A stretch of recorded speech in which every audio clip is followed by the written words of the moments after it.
Hello hi star night studio के लिए मैं शरण और आप सुन रहे हैं मेरा शो जुनून। उसका एपिसोड 3 लेकर मैं आया हूँ आप लोगों के सामने। चलिए शुरू करते हैं जुनून शो का एपिसोड 3। फ़ोन काटने के बाद रश्मि विक्रांत का इंतज़ार करने लगी। विक्रांत ने जो भी बताया था सेम सोच उसके मन में भी थी कि कैसे ये लोग मैकेनिज्म एसिड अटैक करते हैं। विक्रांत को थोड़ा थोड़ा शक तो हो गया था क्योंकि विक्रांत इस मामले में बहुत ही तेज था। नहीं देखो, उसका ये सोचना था कि अचानक से एक कपल पर अटैक होना, तो एक कपल में दो इंसानों एक लड़का एक लड़की पर अचानक से खिड़की पर अटैक होना, खिड़की के थ्रू आग लगी है या नहीं लगी है इसका ना पता चलना, और फिर अगर आग लगती भी तो आसपास की चीज़ें जलकर राख हो जाती है, लेकिन ऐसा नहीं हुआ। सिर्फ उस रूम में एसिड जो झुलसी हुई चीज़ें थी वो वहीं पे बिखरी हुई थी, लेकिन ऐसा नहीं हुआ कि आसपास के रूम में भी थोड़ा बहुत असर पड़ता या सामने की तरफ असर पड़ा तो धुएं का।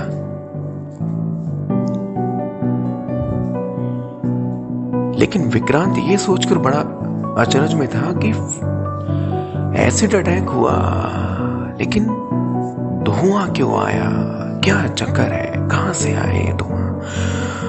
और फिर जब अदिति पर अटैक हुआ तब 1% भी धुआं नहीं था। फिर ये क्या चक्कर क्या था। विक्रांत अब एक ही तलाश में था कि ये लोग मैकेनिज्म कैसे बनाते हैं, ये एसिड अटैक कैसे करते हैं। विक्रांत को लग रहा था कि ये कोई सीरियस एसिड अटैक नहीं, ये कोई गैंग आइडियाज हैं, ये गैंग ट्रिक्स हैं। ये गैंग है जो ऐसा कुछ कर रही है, कोई ना कोई गैंग है ये। कोई ना कोई कुछ ना कुछ तो है जो इस एसिड अटैक के पीछे कोई ना कोई तुरास है जो ये सब कर रहा है। एक अजीब चीज, ये गैंग फैली हुई है। अब मुझे ये तलाश करनी है कि इस गैंग का अड्डा कहाँ है, ये लोग करते क्या है, ये सबसे पहले आइडिया कैसे आया है। कोई मेरा दुश्मन है ना। उधर रश्मि इंतजार करते हुए सोच रही थी कि एग्जैक्टली विक्रांत बिल्कुल ठीक बोल रहा है। ये एसिड अटैक किसी बॉटल या कोई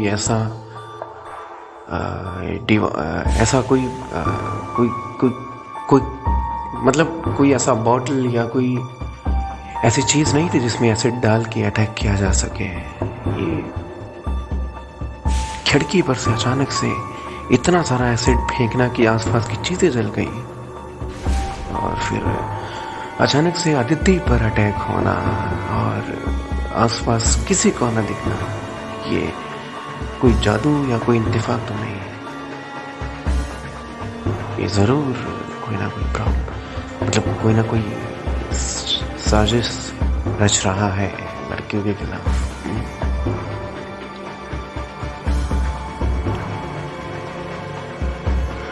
उधर विक्रांत ने अभी गाड़ी स्टार्ट की ही थी कि तभी अचानक उसका फोन बजा। विक्रांत ने फोन उठाया और बोला, हेलो कौन? एक्सक्यूज मी, मैं एक गर्ल्स कॉलेज से बात कर रही हूँ, एक स्टूडेंट। कौन सा गर्ल्स कॉलेज? कॉलेज का अकेला गर्ल्स नाम तो नहीं होता, बताइए कौन है? मैं आरवी गर्ल्स कॉलेज से बात कर रही हूँ। आरवी मतलब रानी विक्टोरिया गर्ल्स कॉलेज? जी कहिए, क्या हुआ? सर मैं बता सकती हूँ कि ये कैसे हो रहा है, ये लोग कौन है, और अगर आप मुझसे मिलना चाहते हैं तो अगर आपसे पहले मुझे कुछ हो जाता है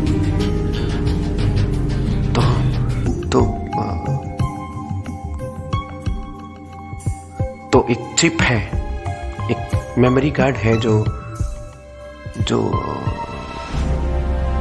मेरी ज़बान के नीचे पड़ा होगा। प्लीज़ आप देख लीजिए। ओके। अभी अचानक वो फ़ोन काटने ही लगा था कि तभी अचानक जोर की चीख की आवाज़ आई इसकी तरफ से। ओह, कुछ ना कुछ तो आया। विक्रांत घबराया और उसने तुरंत रश्मि को कॉल किया।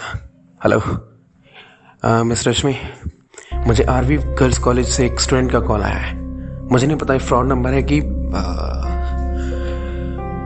उसका ये असली नंबर है, पर लिखा यही आ रहा कि स्कैम। मेरी बात ध्यान से सुनिए, मैं आरवी कॉलेज गर्ल्स कॉलेज में भी जाके आ रहा हूँ। मामला क्या है मैं देख के आता हूँ। ठीक है, तुम देखो, मैं भी आ रही हूँ टीम को लेकर।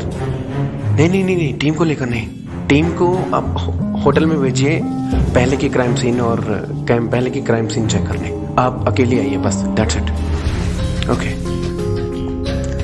उसने बाकी की टीम को होटल में भेजा और खुद आई आरवी गर्ल्स कॉलेज की तरफ।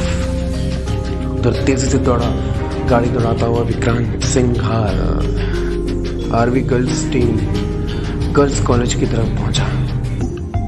गाड़ी से तुरंत सिक्योरिटी गार्ड से बात की। एक्सक्यूज मी, मैं क्राइम ब्रांच से एसीपी विक्रांत सिंघार हूँ। मुझे यहाँ से कॉल आया था। एक मिनट, मैं पहले कॉल करके पूछ लेता हूँ। उसने तुरंत कॉल किया और मैडम ने वहाँ की प्रिंसिपल ने उसे आने का इशारा आने की इजाज़त दे दी। ओके। सब तरफ अंदर घुसने पर जब पता चला, सब तरफ अफरा तफरी थी। रिपोर्टर्स थे वहाँ, अजीब सा माहौल हो रखा था, दहशत भरा। सबका एक ही सवाल, ये लड़की मरी कैसे, क्या हुआ, किस तरीके से, माय गॉड। एक्सक्यूज मी, पीछे हटिए। देखिए, अब बच्चों को और यहाँ के स्टाफ को तंग मत कीजिए।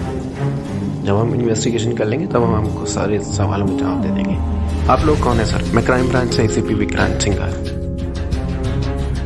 ठीक है, सब पीछे हट गए। कवरेज चैनल्स वाले सारे के सारे पीछे हट गए और विक्रांत ने वहाँ के प्रिंसिपल से पूछताछ की। क्या हुआ यहाँ? सर, एक लड़की, वो जो लड़की किसी से फोन पे बात कर रही थी, तभी अचानक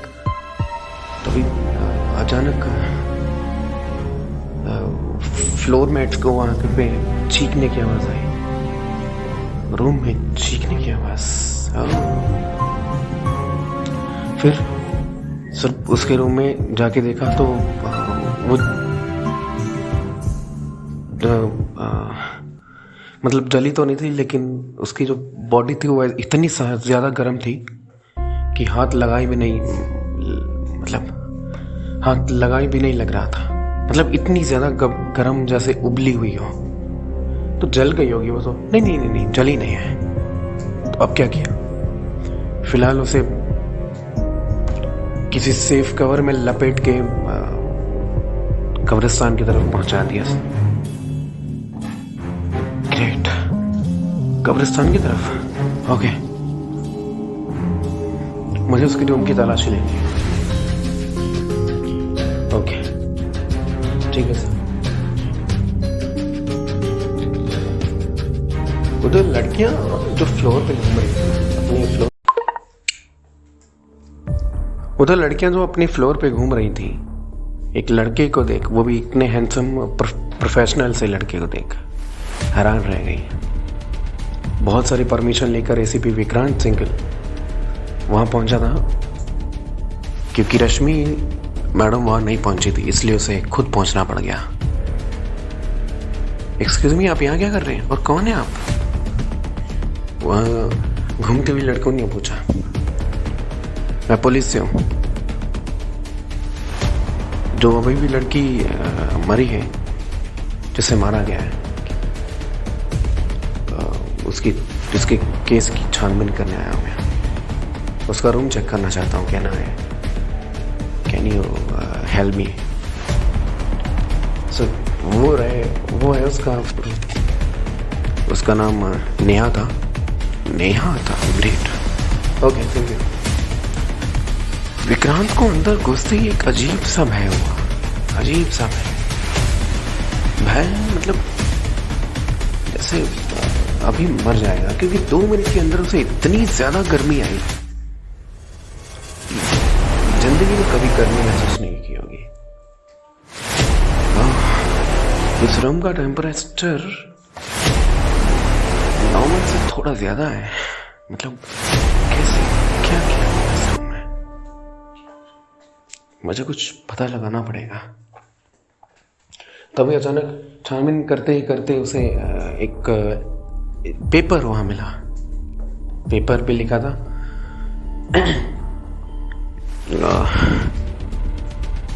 विक्रांत, मैं जानती हूँ तुम यहाँ पहुंच जाओगे। मैंने यहाँ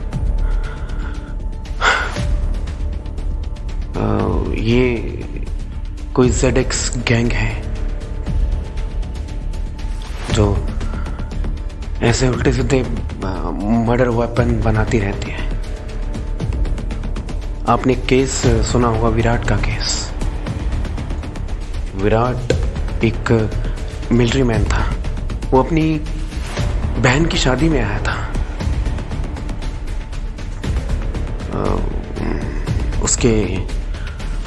उसकी बहन के कमरे में उसकी हस्बैंड की शक्ल ने उसे परेशान करना शुरू कर दिया। ये विराट का केस था। मतलब फिर अचानक विराट की शक्ल में किसी ने एक विराट की फ्रेंड कर उसके घर में घुस के रेप कर दिया।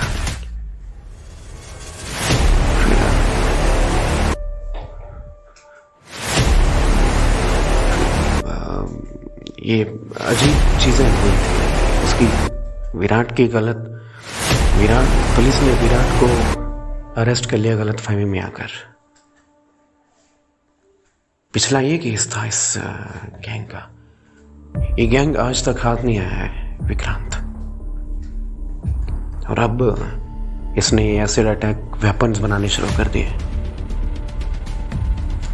इसने बहुत ही खतरनाक तरीकों से लोगों को मौत की सलाखें दिखाई हैं विक्रांत। इसका राज एक चिप में है।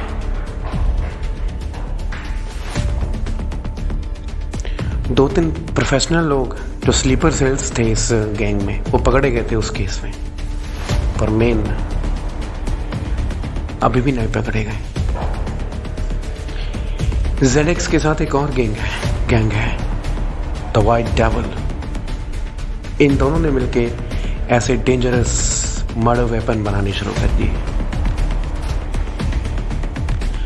इल्जाम गली के छिछोरों लड़कों पर आए, इसीलिए इन लोगों ने उनका इस्तेमाल करना शुरू कर दिया।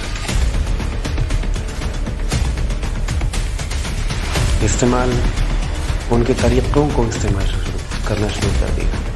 ज़्यादातर ऐसे लड़के एसिड अटैक करते हैं लड़कियों पर, लेकिन इन लोगों को ये नहीं पता था कि जिस हथियार से एसिड अटैक कर रहे हैं वो हथियार पकड़े जा सकते हैं। मतलब ये लोग कैसे बनाते हैं, फॉर्मूला क्या है, इसका मेन अड्डा कौन सा है, ये मेन है कौन, इसकी सारी जानकारी मेरी जुबान के नीचे एक चिप पड़ी होगी। एक्सपोज नहीं, मैंने अपनी जुबान के नीचे कट डाल के वो चिप अपनी जबान की स्किन के नीचे दबा ली और फिर डॉक्टर से सील करवा ली थी, किसी को ना दिखे इसलिए। और तुम्हें टेंशन लेने की ज़रूरत इसलिए नहीं है क्योंकि हमारे एरिया में हमें आग नहीं, मतलब हमें इन द सेंस हमारी डेड बॉडीज़ को जो मर जाता है उसे आग नहीं दी जाती, कब्रिस्तान में दबा दिया जाता है। इसलिए तुम आराम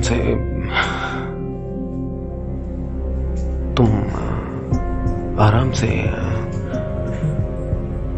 उस चिप को निकाल सकते हो, पुलिस के सामने उस गैंग को एक्सपोज कर सकते हो। दूसरी बात, मैं कोई स्टूडेंट नहीं, मैं अंडर कवर ऑफिसर थी। इस गैंग के पीछे कम से कम 8 साल से पड़ी हूँ मैं। अपनी सेहत को फिट रखा, अपनी उम्र को नहीं दिखाया ताकि और स्टूडेंट्स को लगे कि मैं उनकी जैसी छोटी प्रोफेशनल सी झल्ली सी टीनेजर हूँ। मैं 28 इयर्स की हूँ, 8 इयर्स की थी, 28 इयर्स की थी, क्योंकि मैं जानती हूँ कि जब तक तुम यहाँ पहुँचोगे तब तक मैं मारी जा चुकी होंगी।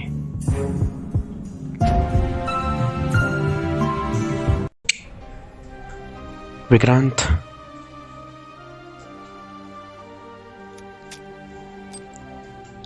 मैं जानती हूँ कि तुम उन अनगिनत लोगों की जान को जिस गैंग ने लिया है उसे फांसी के तख्ते तक पहुंचाओगे। उन अनगिनत लोगों के परिवार को न्याय दिलाओगे। इससे भी मैं जानती हूं कि तुम ही हो जो उसे पकड़ सकते हो।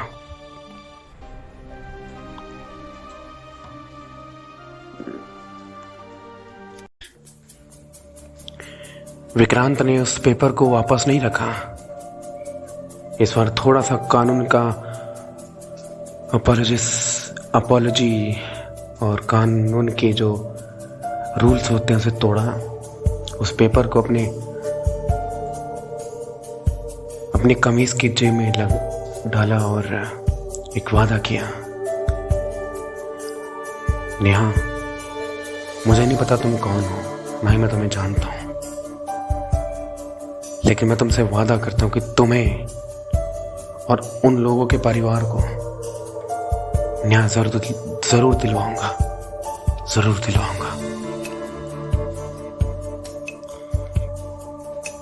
पता नहीं क्यों विक्रांत कमरे के दरवाजे से नहीं गया, वो कमरे की खिड़की से कूदा और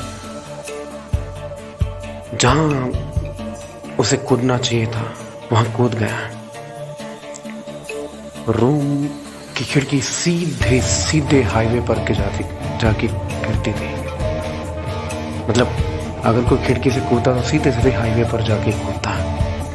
इसलिए विक्रांत हाईवे पर कूदा, अपनी गाड़ी उठाई और पता करने निकल गया कि नेहा को कौन से कब्रिस्तान में दफनाया जाएगा। आगे क्या होगा इस एपिसोड में, इस शो में? क्या विक्रांत कर पाएगा काबू अपने जुनून को? क्या रख पाएगा जिंदा अपने इस जुनून को, जिस जुनून के लिए वो जाना जाता है दुनिया भर में? देखेंगे हम अगले एपिसोड में। तब तक देखते रहिए मेरा चैनल स्टार नाइट स्टूडियो और सुनते रहिए मेरा शो जुनून।